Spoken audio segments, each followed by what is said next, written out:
સવારથી રજાનો દિવસ હતો એટલે બાળકો સુંદર મજાની રમતો રમવા નીકળી પડ્યા અને એટલામાં એક દીકરીને થાંભલા પરની પતંગ દેખાય અને એને વિચાર્યું કે ચાલો હું પતંગ પકડી લઉં અને એ પતંગ પકડવા માટે જેવી ત્યાં જાય છે તેવો જ એને કરંટ લાગે છે.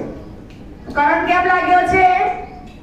એનું જે લાકડું છે એ લોખંડનું છે.